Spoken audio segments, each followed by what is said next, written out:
கடலூர் மாவட்டத்தில் நடா புயல் காரணமாக ஏற்பட்ட பாதிப்புகளை மாவட்ட ஆட்சியர் ராஜேஷுடன் பேரிடர் கண்காணிப்பு அதிகாரி ககன்தீப் சிங் பேடி பார்வையிட்டார்.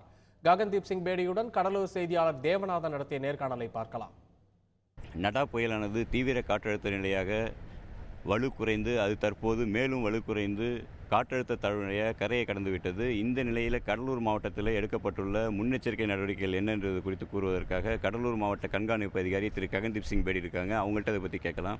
சார், இந்த புயல் காற்றழுத்த தாழ்வு நிலையாக கரையை கடந்துச்சு. இந்த நிலையில் கடலூர் மாவட்டத்தில் எந்த மாதிரியான முன்னெச்சரிக்கை நடவடிக்கைகள் தொடர்ந்து மேற்கொண்டுட்டு இருக்கீங்க?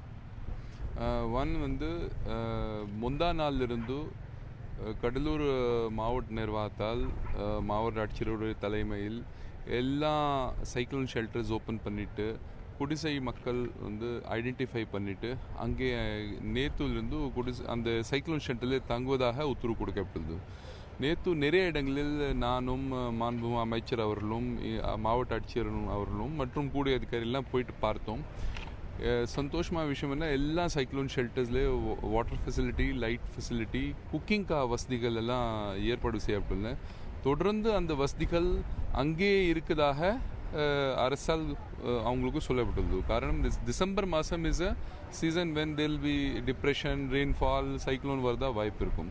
ஸோ அதெல்லாம் செய்யப்பட்டுள்ளது. நம்பர் 1. நம்பர் 2, போலீஸோட NDRF நேஷ்னல் டிசாஸ்டர் ரெஸ்பான்ஸ் ஃபோர்ஸோட 2 டீம்ஸ் இங்கே இருக்குன்னு தொடர்ந்து நார்மல் சுச்சுவேஷன் வர வரை இங்கே முகாம் செய்வார்கள்.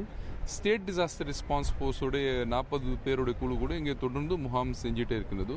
குறிப்பாக இந்த சில்வர் பீச் மற்றும் இதர இடங்களில் ஒரு SP மூலமாக இங்கே கூட ஒரு ஸ்பெஷல் ரெஸ்கியூ டீம் கூட நைட்டே இங்கே வைக்கப்பட்டுள்ளது. All these team plus EB teams, highways teams, மாவட்ட நிர்வாகத்தால் ஏற்பாடு செய்யக்கூடிய எல்லா டீம்ஸ் தொடர்ந்து டோட்டல் நார்மல் சுச்சுவேஷன் வர வரை இங்கே அந்தந்த இடத்துல முகாம் செய்வார்கள்.